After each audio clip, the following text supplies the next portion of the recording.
शिवाय गुरवे नमः। शिवाय गुरवे नमः। शिवाय गुरवे नमः। शिवाय गुरवे नमः। शिवाय गुरवे नमः। మనోరూపేక్షు కోదండ సంకల్ప వికల్పాది మనోవృత్తులను ప్రభవించు కర్మాగారమే మనస్సు.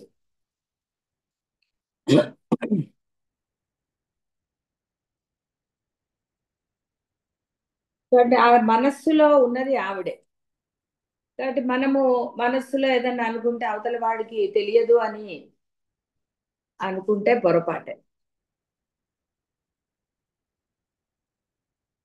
నిజంగా మనసులో అది కనుక పక్కవాడికి తెలిస్తే జీవితం ఎంత భయంకరంగా ఉంటుందో మీ అందరికీ తెలుసు. అంటే పరమాత్మ యొక్క ఆ లీల ఇలాంటి అద్భుతాలు ఎన్నో. ఏది నలుగురికి తెలియాలో పక్కవాడికి ఏది తెలియక్కర్లేదు అనేది ఆయన రచన అంత అద్భుతమే.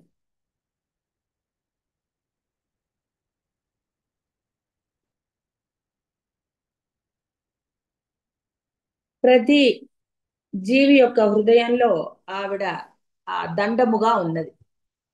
కోదండముగా అంటే అర్థం అసలు ఎక్కడా కూడా అది స్వార్థానికి లొంగని దండం, ధర్మానికి ప్రతీక. నీవు ధర్మంగా ఉంటే నిన్ను దుష్ట శక్తుల నుంచి రక్షించే కోదండ. నీవు అధర్మంగా ఉంటే నిన్ను శిక్షించేది అవుతుంది. కాబట్టి అక్కడ అమ్మ చేతిలోది కేవలం ఏదో అలంకారంగా ఉంది అని అనడానికి లేదు. ముందు చెప్పుకున్న పాసం కూడా అలాంటిదే. నిన్ను శిక్షిస్తుంది నువ్వు అధర్మంగా ఉన్నప్పుడు, నువ్వు ధర్మంగా ఉన్నప్పుడు పరుల నుంచి నిన్ను రక్షిస్తుంది. అసలు ఏం సందేహం అక్కర్లే మనకి, ఆవిడ రక్షించి తీరుతుంది.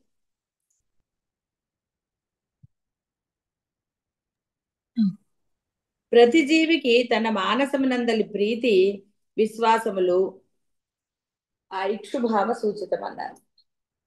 అంటే ఆవిడ పట్టుకున్నది చెరుకు గడ, తీపి. ఎవరికైనా సరే తనంటే తనకి చాలా ఇష్టం ఉంటుంది. తన అభిప్రాయాలు అవి అన్నీ కూడా చాలా ఇష్టంగా ఉంటుంది. కామ సంకల్ప వికల్ప శ్రద్ధ సత్యం ధృతి అధృతి శ్రీహి హ్రీహి భీహి ధీహి అను 11 మానసిక అవాంతర భేదాలు.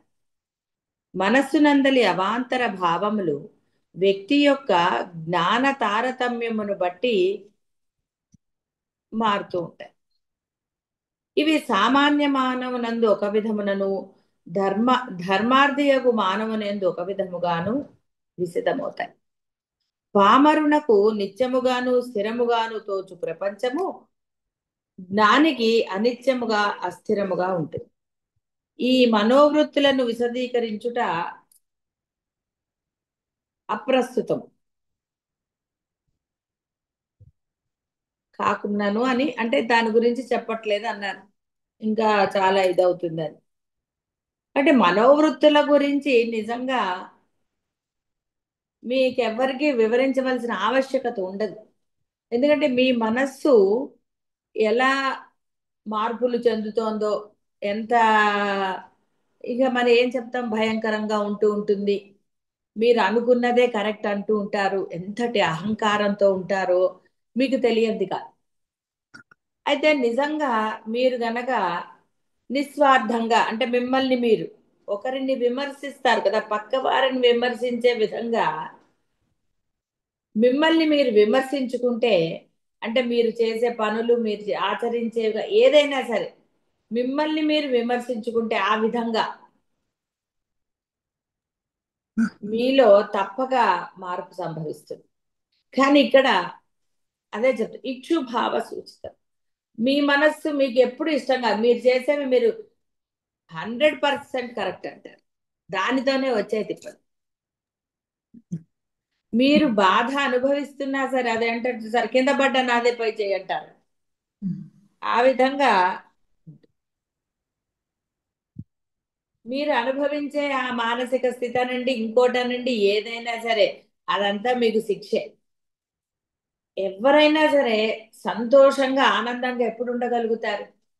లోపల ఏ భావం లేనప్పుడే నేను ఫలానా, నేను ఇది అది అని ఐడెంటిటీని గుర్తించని వాడే అలా ఉండగలుగుతాడు, సంతోషంగా ఉండగలుగుతాడు. నేను అని ఎవడైనా అన్నాడు అనుకో, అది ఏదైనా వచ్చు, నేను ది బాస్ అన్నాడు అనుకోండి, వాడి గోల మొదలు. బాస్గా నువ్వు వ్యవహరించవచ్చు, ఎక్కడ ఏదన్నా అక్కడ అప్లై చేసే విషయంలో మాత్రమే బాసిజం. అలా కాకుండా మామూలప్పుడు నీవు గనక అందరితో చక్కగా ఉన్నావు అనుకోండి, వాడు ఆఫీస్లో ఉన్న ఆనందంగా ఉండగలుగుతాడు. అలా కాకుండా ది బాసిజం అంటే అన్నిట్లో ప్రతిసారి ఏది మాట్లాడినా ది బాస్ గా మాట్లాడనుకోండి, వాడు ఎక్కడ సంతోషంగా ఉంటాడండి? ఎవరితో సంతోషంగా ఉండలేదు. మీరు ఏదైనా సరే, మీ వృత్తి ఏదైనా సరే సంతోషము తృప్తి అనేది కావాలి కదా. అది లేనప్పుడు అదే అన్నారు, చెరుకు గడ మీరు ఎక్కడ తిన్నా తీయగా ఉంటుంది అన్నారు. తీయగా లేకపోతే తింటారంటే అవతల బాధ. కాబట్టి ఇక్కడ మీ మనస్సు ఎప్పుడు కూడా అంతటి ఆనందంగా ఉండాలి అని, రసభరితంగా ఉండాలి. ఇంట్లో కూడా యజమాని కావచ్చు, యజమానురాలు కావచ్చు, ఎవరైనా సరే ఇంటికి వచ్చిన వాళ్ళని ప్రేమగా పలకరిస్తూ,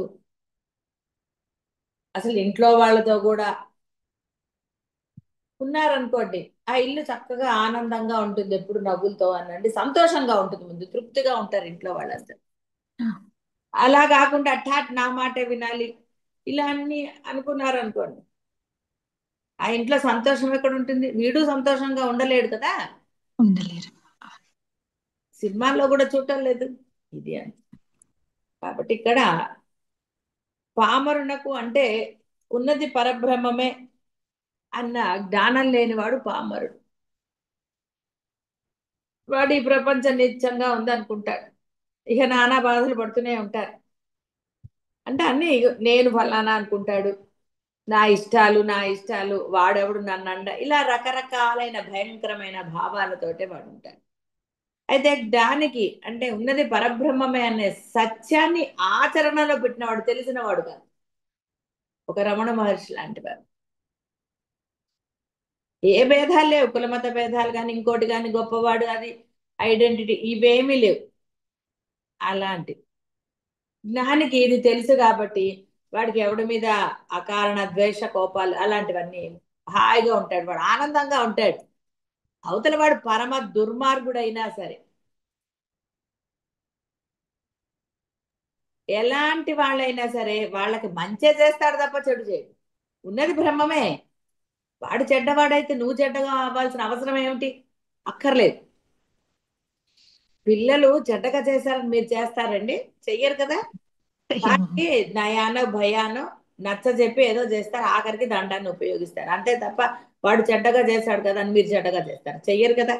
అలాగే పరమ దుర్మార్గుడైన నీలో ఆ యొక్క జ్ఞానం ఉంటే, ఉన్నది పరబ్రహ్మమే అన్న జ్ఞానం ఉంటే, అమ్మవారు ఉంది లోపల కోదండం పట్టుకుని అని మీరు అనుకుంటే, అంటే భావన చేస్తే ఉన్నది, అమ్మో అమ్మవారు ఉంది అక్కడ, నేను తప్పు చేయకూడదు అన్న భావన మిమ్మల్ని ఎప్పుడు కూడా ధర్మపరులుగా ఉంచుతాయి. జీవి యొక్క స్థూలదేహం మాత్రం ప్రతి జన్మ ఎందు మారుతూ ఉంటుంది.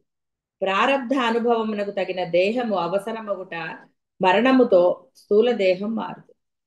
సూక్ష్మ కారణ దేహాలు ఇంద్రియ మహప్రాణములతో అనాది నుండి ఆయా జన్మలను ఆచరించబడిన పుణ్యపాప ఫలములతో జన్మించుచు ప్రారబ్ధ అనుభవం తీరగానే ఆ దేహాన్ని త్యజించి మిగిలిన పుణ్యపాప కర్మలను అనుభవింప అనుభగు వేరొక శరీరాన్ని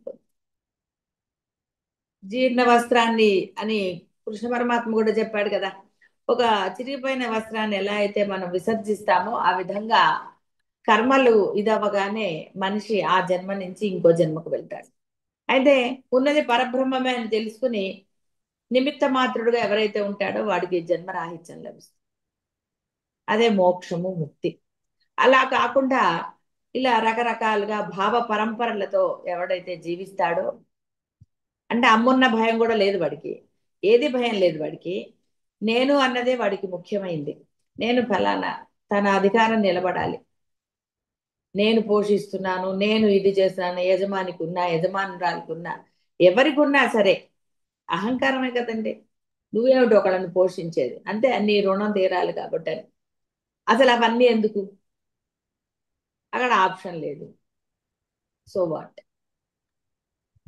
కాబట్టి ఇక్కడ ఏ భావన లేకుండా ఎవరైతే ఆనందంగా ఉంటారో, అంటే అవతల వాళ్ళు ఎలాంటి వాళ్ళైనా సరే, వాళ్ళు దుర్మార్గులా ఇంకోట ఇంకోట నీకు అనవసరం.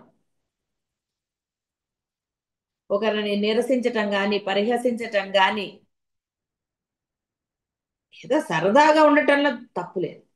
కానీ బియాండ్ లిమిట్స్ వెళ్ళి అవతల వాళ్ళని ఇది చేసుకుని సంతోషించడం అనేది చూసాడా. మామూలు వేరే భాషలో ఏమంటారు, పైశాచిక, పైశాచికం అంటే ఏంటి, పిశాచాలు అంటారు. అంటే ఇలాంటివన్నీ ఏదీ లేకుండా చక్కగా ఆనందంగా తాను ఆనందంగా ఉంటూ అవతలి వారిని ఆనందంగా ఉంచడానికి ప్రయత్నం అని కాదు ఇక్కడ అర్థం. మీరు ఎవరిని ఆనందంగా ఉంచలేరు, అవతల వాడు అనుకుంటే తప్ప వాడు ఉండడు. మీ ప్రయత్నం అంతే, మీరు చక్కగా అలా ఉండండి.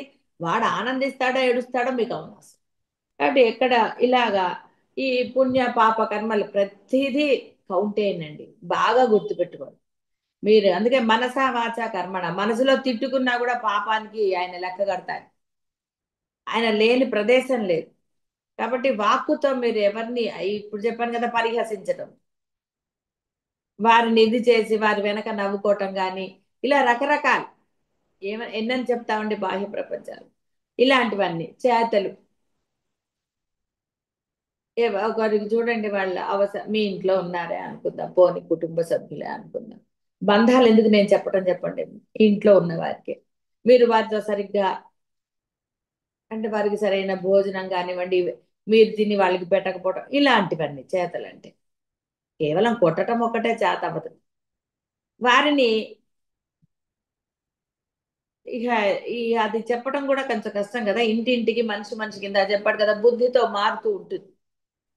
కాబట్టి అంత చిన్నపిల్లలు కాదు కాబట్టి మీ అందరికీ తెలుసు. కాబట్టి ఏది చేసినా కూడా ఎలాగైతే ఒక శబ్దం మీరు పలికినప్పుడు రామ కానీ శివ కానీ, ఆ శివ అనబోయి ఆ శికారం పలికి వకారం పలకలేదనుకోండి, కానీ అంటే ఆ రెండిటికి ఎంతటి ఫలితం ఉన్నదో ఒకదానికి కూడా ఇస్తాడు ఆయన. అంటే పుణ్యాన్ని కూడా అలాగే ఇస్తాడు, ఆయన ఏమి వేరేగా చెయ్యడు. ఆయన ధర్మ రూపుడు, అంటే రూపు దాలిస్తే ధర్మమే ఆయన. కాబట్టి ఆయన అలాగిస్తాడు. అలాగే పాపానికి కూడా లెక్క కడతాడు. ఆయన రెండిట్లో కూడా నిస్వార్థంగానే ఉంటాడు. అందుకనే వాడు రామ అనలేనంటే మరా అనమని చెప్పాడు అని, మకారాన్ని తీసేస్తే మిగతాదంతా రామశబ్దమైంది. ఆ పుణ్యాన్ని ఇస్తాడు ఆయన. ఆయన ఎక్కడ వీడు పాపాత్ముడు, వీడు మంచివాడు, వీడు పూజలు చేస్తాడు, నేనంటే ఇష్టము, వీడు నాకు దండం పెట్టాడు, ఇంకో దేవుడికి దండం పెడతాడు, ఇలాంటి భేదభావాలు వాళ్ళకి లేవు. ఎందుకంటే వాళ్ళందరూ ఒకటే. వేషం వేసుకున్నంత మాత్రాన ఒకటేనండి వేషం వేసేది. ఒక్కొక్క సినిమాల్లో అంటాడు ఒక్కొక్క రకంగా వేషం వేస్తాడు. పోనీ ఒక సినిమాలో కూడా తండ్రిగా వేస్తాడు, కొడుకుగా వేస్తాడు, రకరకాలుగా వేస్తాడు. వేసినా వాడు ఒకడే, వేషం మార్చాడు అంతే. కాబట్టి ఇక్కడ అందరిలో ఉన్నది ఆ పరబ్రహ్మం మాత్రమే. కాబట్టి ఆయనలో ఎప్పుడు కూడా ఇదంతా ఏమి ఉంది. రూపం మార్చేది అంటే వేషాలు వేసేది నువ్వే, ఒకసారి మంచివాడిగా స్వార్థ నిస్వార్థాలతోటి అనేక రకమైన కామ క్రోధ లోభ మధమాశ్చర్యాలతో తిరుగుతుంది. కాబట్టి అన్నీ కూడా లెక్క అవుతుంది. దాన్ని బట్టే మీ యొక్క జన్మలు నిర్ధారితం అవుతాయి. కాబట్టి జన్మల గురించి వచ్చింది కాబట్టి ఈ మోక్ష, అంటే మీకు మోక్షాన్ని ప్రసాదించగల ఈ మానవ జన్మ యొక్క విశిష్టత మీరు తెలుసుకుని దానిని మాత్రమే ఆచరించగలిగితే ఇహ జన్మ పరంపర ఆగిపోతుంది. అన్ని ఆయన భస్మీపటలం చేస్తానన్నాడు. అంటే బూడిద కూడా మిగలకుండా చేస్తానని. లెక్కలు చేసేది ఆయనే కాబట్టి. సరే, ఈ మానవ జన్మ నీకు దేనికి లభించినది అంటే, అంటే నీకు ఆలోచించే బుద్ధి కానీ ఆచరించే శక్తి కానీ ఆ భావన చేసే శక్తి కానీ, అంటే ఈ మనస్సు ఇవన్నీ కూడా కేవలము ఉన్నది పరబ్రహ్మమే. నీవు ఆ పరబ్రహ్మమేరా. ప్రతిదీ నీ కనపడేది కనపడనిది, కదిలేది కదలనిది సర్వము ఆ పరబ్రహ్మమే. పరబ్రహ్మం లేనిదే నీవు చూడలేవు, వినలేవు, ఏది చేయలేవు. కాబట్టి అన్ని బ్రహ్మ పదార్థములే. ఇది తెలుసుకుని నువ్వు నిమిత్త మాత్రముగా ఉన్నప్పుడు నీవు బ్రహ్మస్వరూపుడు అవుతావు. అందుకే జ్ఞాని కర్మ చేసినా చెయ్యనట్టే. జ్ఞాని అంటే కేవలం తెలుసుకున్నవాడు కాదు, ఆచరణలో పెట్టినవాడు కర్మ చేసినా చెయ్యనట్టే అని ఆ ఫెసిలిటీ ఇచ్చాడు ఆయన. సినిమా హాల్కి వెళ్తే చూడండి, మీరు పెట్టుకున్న టికెట్ బట్టి మీకు కంఫర్ట్స్ ఉంటాయి కదా, ఎక్కడికి వెళ్ళినా కూడా ఇది అంతే. ఆయన కంఫర్ట్ ఇచ్చాడు. కృష్ణుడు కూడా నన్ను తెలుసుకున్నవాడే పండితుడు అన్నాడు. పండితుడు అంటే జ్ఞాని అని అర్థం. పండితుడు అంటే ఏదో బాహ్య ప్రపంచంలోని డిగ్రీలతో కాదండి. పండిత అంటే సంస్కృతంలో ఆ యొక్క బ్రహ్మమును తెలుసుకున్నవాడు. నన్ను తెలుసుకున్నవాడే అసలైన వాడు గాని ఇంకా బాహ్య ప్రపంచంలో డిగ్రీలు ఉన్నాయి, లేదా ఇంత తెలివి గలవాడిని, ఎవరెస్ట్ శిఖరం ఎక్కాను, లేదా ఇంకోటి ఏదో, అవన్నీ వ్యర్థమేరా అన్నాడు. అవన్నీ అయినా నువ్వు మరణించవలసిందే, మళ్ళీ జన్మెత్తవలసిందే. కానీ నన్ను తెలుసుకున్నవాడు అంటే అర్థం నాలాగా ఆచరణలో ఉండేవాడు. అహం బ్రహ్మాస్మని ఇలా చేతులు పెట్టుకుని తిరగమని చెప్పటం లేదు. నీ యొక్క వ్యవహారాలు నువ్వు చేసుకో, కానీ నీ యొక్క ఈ మనస్సు మాట చేత ఆ బ్రహ్మం యొక్క లక్షణాలు అవసరమైనప్పుడు కోపడు. ఆయన కూడా శిక్షిస్తాడని చెప్పట్లేదండి. శ్వాస పెట్టుకుంది కదా ఆవిడ, అధర్మంగా ఉన్నప్పుడు శిక్షించి తీరుతారు, అందులో ఏం సందేహం లేదు. కాబట్టి ఏమంటే అంత మౌనంగానే ఉండాలా అలానే ఏమక్కర్లేదు. రమణ మహర్షి కూడా భక్తులు కొంత అతిగా చేసినప్పుడు వారిని కోపడ్డారు. ఒకరి గురించి చెప్పినప్పుడు ఎక్కువగా అవి చెప్పరు కాబట్టి అది ఆయన కోపడలేదు. ఎప్పుడు అలా ఉన్నారని మీరు అనుకోక్కర్లేదు. అవసరమైనప్పుడు కోపడ్డారు. బియాండ్గా కొంతమంది భక్తులు అతిగా చేస్తూ ఉంటారు చూడండి. అది అతి సర్వత్రా వర్జేదన్నాం కదా, అతి పరిచయం అన్నట్టుగా గురువులు మా వాళ్ళే అనుకున్నట్టుగా కొంచెం అతిగా చేస్తుంటారు. అతి మాటలు మాట్లాడుతుంటారు, వేరే వాళ్ళు వచ్చినప్పుడు ఇలా చేస్తూ ఉంటారు, గమ్మత్తు గమ్మత్తుగా చేస్తూ ఉంటారులేండి. బుద్ధి అది మారిపోతూ ఉంటుంది కదా. ఆ విధంగా ఉన్నప్పుడు ఇక్కడ మనం తెలుసుకోవాల్సింది ఏంటి అంటే, ఉన్నది ఆ పరబ్రహ్మమే అని, ఏది జరగాలో అది జరిగి తీరుతుంది. సుమ్మ ఇరు అన్నాడు, నోరు మూసు కూర్చో అన్నాడు. నువ్వు కూర్చో, నీ చేత అన్ని చేయిస్తారు, ఏం సందేహం లేదు. నీ చేత ఆయన చేయిస్తారు. చేయించకపోతే సుమ్మ ఇరు అని ఎందుకంటారండి? ఆ సమయానికి నీకు అది ఆ థాట్ వస్తుంది. అంటే నేను భాషలో చెప్పాలంటే థాటే కదా, వస్తుంది, నువ్వు చేసేస్తావు. అక్కర్లా ముందరి నుంచి ప్లానింగో ఇంకోటో ఇంకోటి ఏం అక్కర్లేదు. హాయిగా ఉండు. ఆ సమయానికి అన్నీ జరుగుతాయి. కొన్ని ఎన్నో ఉంటాయి జీవితంలో, అనుకోకుండా జరిగాయి అనుకోకుండా జరిగాయని. ఆ అనుకోకుండా ఉండటమే బ్రహ్మం. ఇంకా మరి అనుకోవటం ఎందుకండి? అది మంచా చెడా నీకు అనవసరం, నువ్వు విశ్లేషించక్కర్లా. ఎన్నోసార్లు చెప్పుకోలేదు, షుగర్ వస్తే మరి కాకరకాయ తినాలంటే అది మంచి అంటాడండి తినేవాడు, ఇష్టం లేనివాడు. అది ఏది జరగాలో అది జరుగుతుంటుంది. అన్ని మందులు తీయగా ఉంటాయా? ఉండవు. ఆయుర్వేదం ఇప్పుడంటే ఇంగ్లీష్ మందులు వచ్చాయి. అప్పుడు పూర్వకాలం ఆయుర్వేదం తీగుంటుంది. ఏంటంటే అది మింగాలంటే నోరంతా ఇది అవుతూ ఉంటుంది. కానీ ఏం చేస్తారు, రోగం కుదరాలంటే అవి తప్పవు. చిన్నపిల్లలకి తేనెతో వేయండి అంటారు, ఎందుకంటే వాళ్ళు తినలేరు కాబట్టి. పెద్దవాళ్ళకి తేనె అని చెప్పలేదు. కొన్నిటికే తేనెలు కొన్నిటికి లేదన్నారు. ఇంగ్లీష్ మందులు అయితే మటుకు టానిక్ లేదు అవదండి. ఇప్పుడు టాబ్లెట్స్ కాబట్టి గుట్టుకులో మింగుతున్నారు మంచినీళ్ళు. ఇలా దీనికి దానికి తేడా లేదు. మళ్ళీ న్యాచురల్ వాటికి దానికి సరే అవన్నీ జరుగుతూ ఉంటాయి. అంటే ఇక్కడ కేవలము అలా నోరు మూసుకునే కూర్చోవాలి, ఎవరిని ఏం మాట్లాడకూడదు, ఎవరిని ఏం తిట్టకూడదు, అన్ని ఇచ్చేసుకోవాలి, ఏం దాచుకోకూడదు, ఇలాంటివన్నీ అనవసరమైన విషయాలు. అవన్నీ వదిలేసేయండి. హాయిగా నిమిత్త మాత్రంగా, అందుకే ఆ నిమిత్త మాత్రంగా సుమ్మయురుగా ఉండాలి. ఎలా? పెద్ద తలకాయ నొప్పి. ఎక్కడ నోరు మూసుకోవాలి, ఎక్కడ నోరు తెరవాలి, తలకాయ నొప్పి. అలా అనిపిస్తుంది అంటే ఏమిటి, అయ్యి బాబోయ్ అని. కాబట్టి దీనికోసమే సాధన వచ్చింది. నామస్మరణ చెయ్యిరా, నీ ఇష్టం. ఆ నామం నీ గురువు ముఖతః తీసుకుంటావా, లేదా నీ సొంతంగా తీసుకుంటావా, ఏం దాంట్లో ఏమి ఇది అక్కర్లేదు, తీసుకుని తీరాలక్కర్లేదు. హాయిగా ఒక చక్కగా ఒక నామం తీసుకో, మీకు నచ్చిన దైవం, నచ్చిన నామం. అనవసరంగా ఓంకారాలు నమహాలు పెట్టకుండా కేవలం నామస్మరణ. ఇహ కూర్చున్నా పడుకున్నా మంచినీళ్ళు అసలు ఏది చేసినా నామాన్ని మానకండి. చెప్పాను కదా, మీ ఊపిరి ఎలా మీకు తెలియకుండా జరుగుతుందో ఆ విధంగా అభ్యాసం చేయండి. టీవీ చూస్తూ, మనుషులతో మాట్లాడుతూ, ఏం పర్వాలేదు. అవతల వాళ్ళే మరీ బాస్ అంటే వేరేగా అవతల వాళ్ళతో మాట్లాడుతున్నప్పుడు కూడా లోపల నామం చెప్పుకునేటట్టుగా మీరు ప్రయత్నం చేయవచ్చు.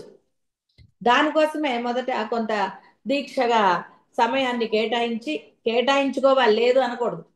ఆ నామస్మరణ కనుక మీరు చేయగలిగితే తర్వాత సహజంగా ఆ మనస్సు ఆ నామాన్ని చేస్తుంది.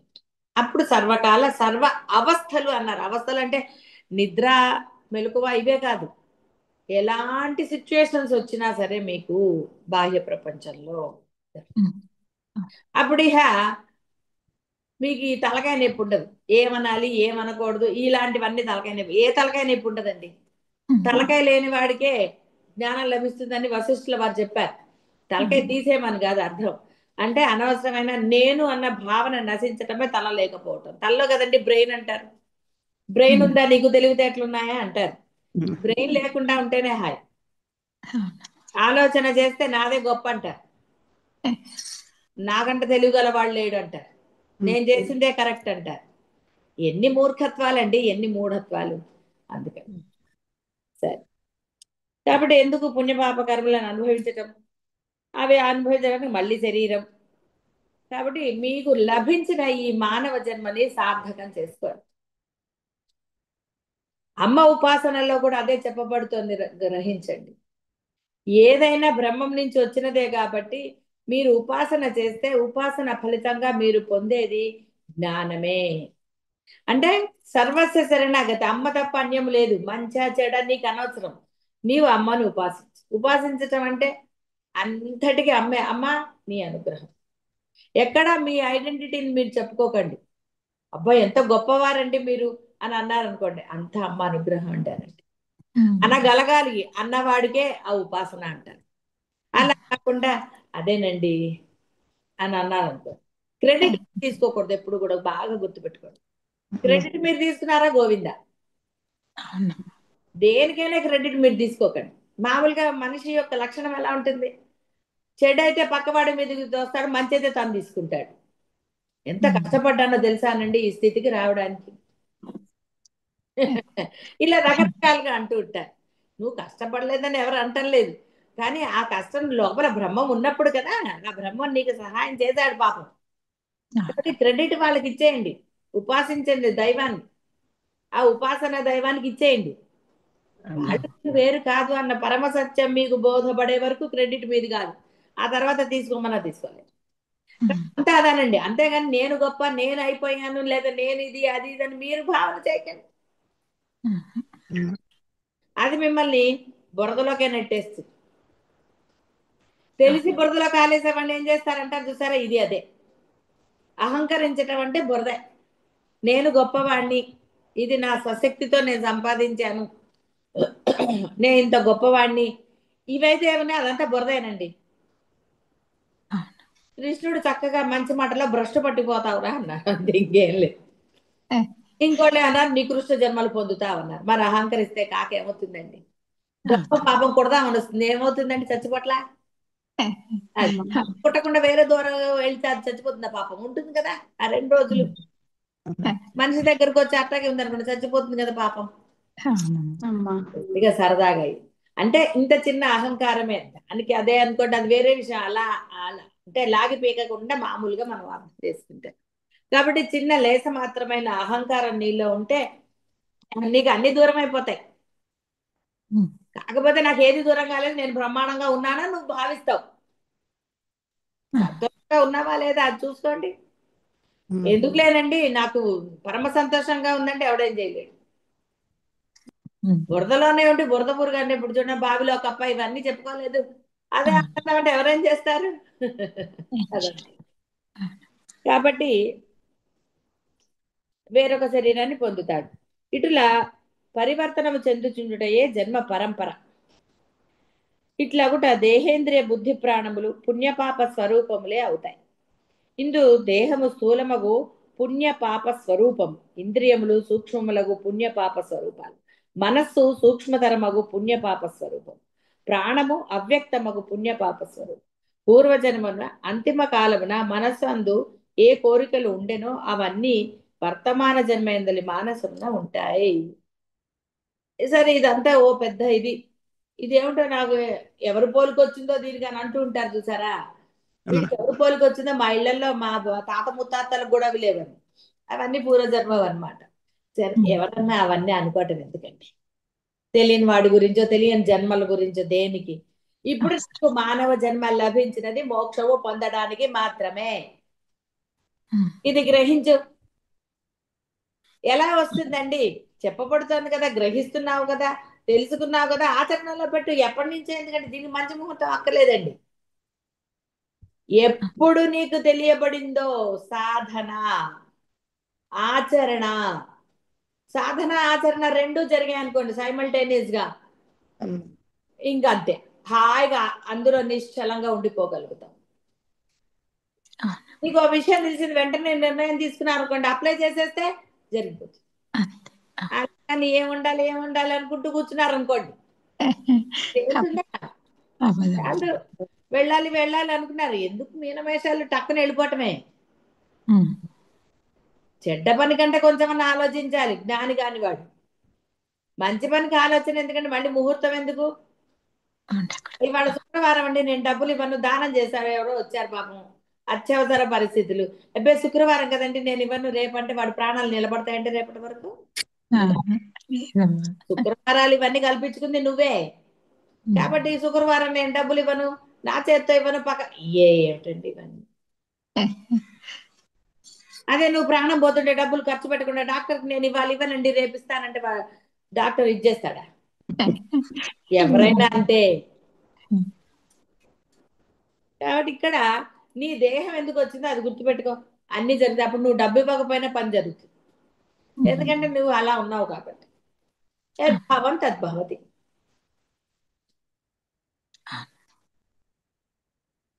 కాబట్టి అంతిమ కాలంలో ఏముంటాయి, అంతిమ కాలంలో ఏ కోరికలు ఉండాలి అంటే మొదటి నుంచి నీ మనస్సు దాన్ని స్మరణ చేసినప్పుడే అంతిమ కాలంలో అది ఉంటుంది, లేకపోతే.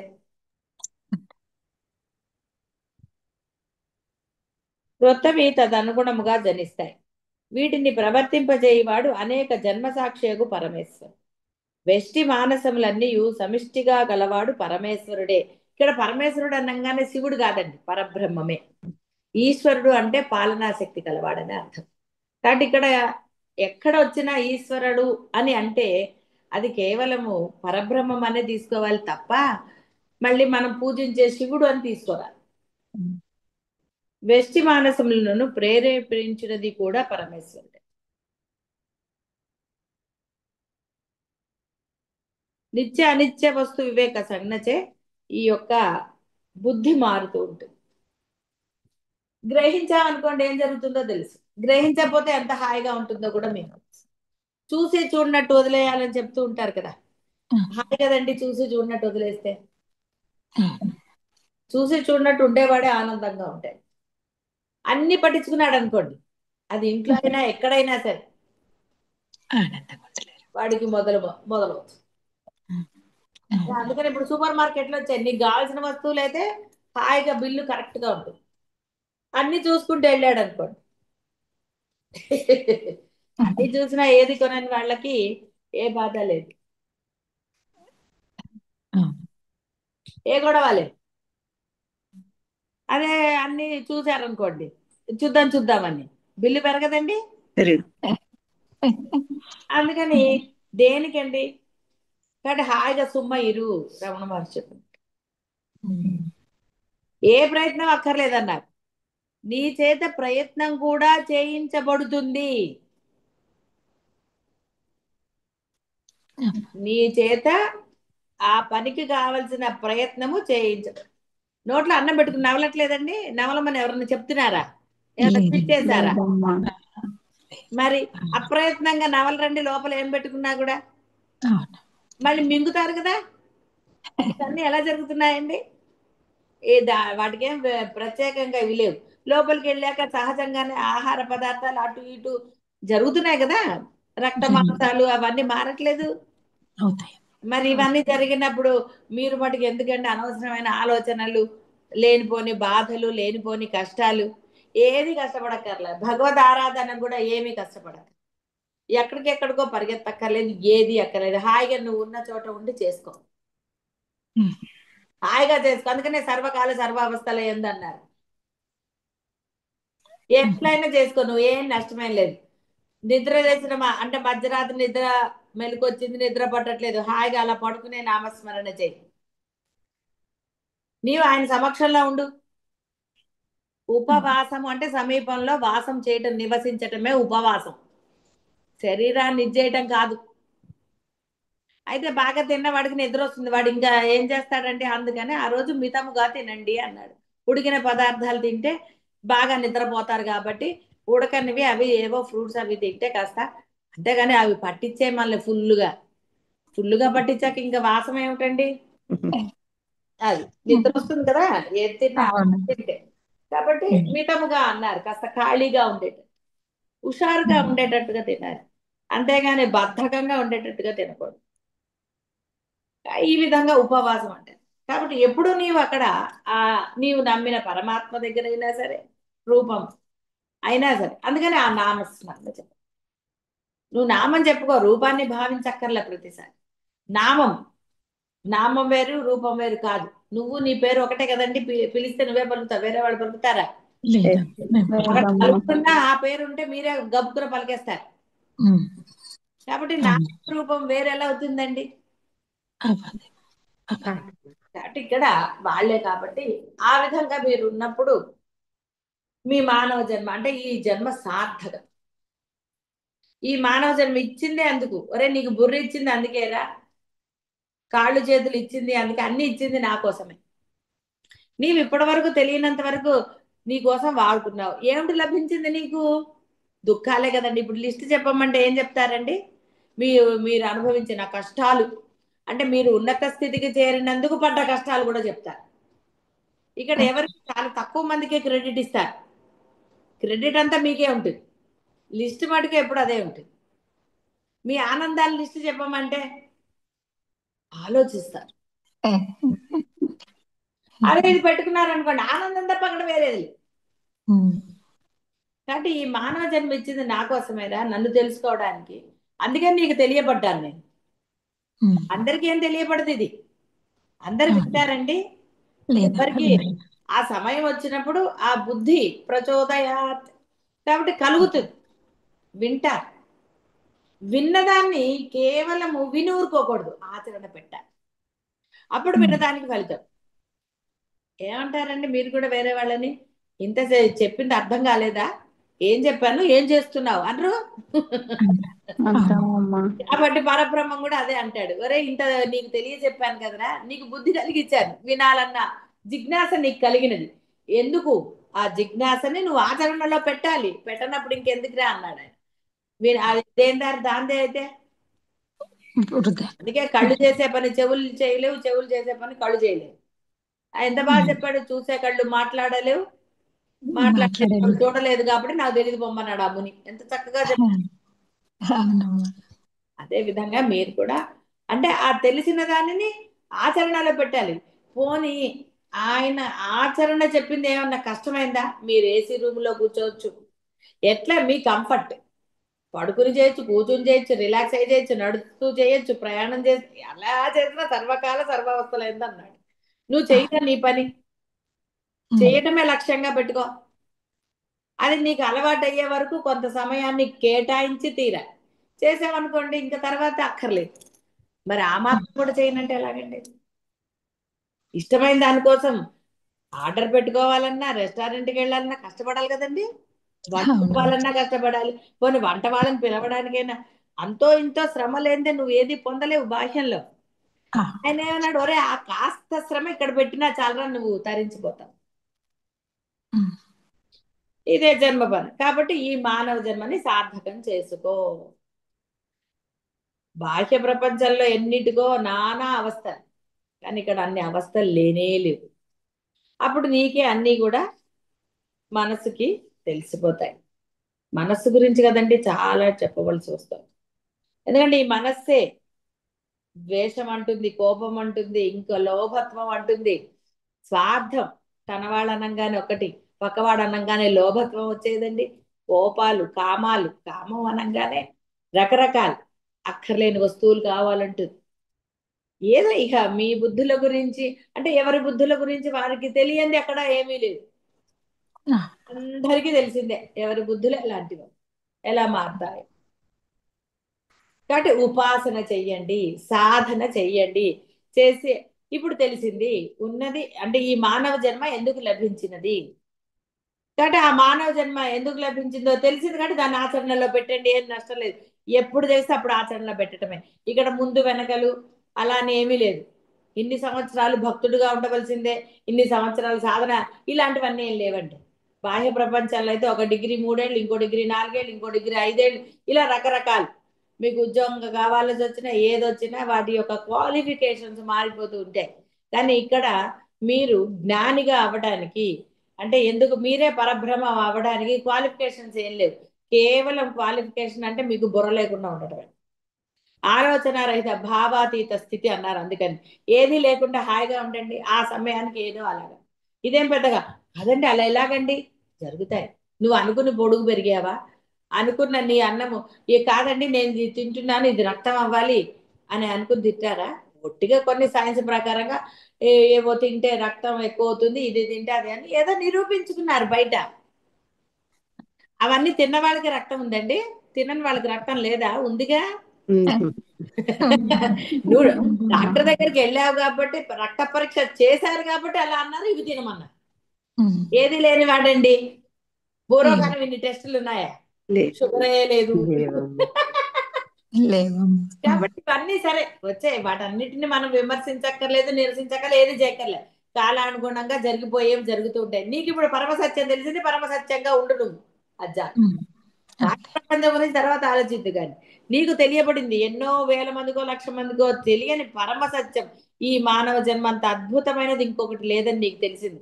ఎందుకు మానవ జన్మ లభించిందో ఇప్పుడు నీకు తెలిసింది. తెలిసిన తర్వాత కూడా ఇంకేమిటండి. అమ్మా. అవును. కాబట్టి ఆ విధంగా ఆచరణలో పెట్టడానికి ప్రయత్నం చేయండి. శుభం భూయాత్.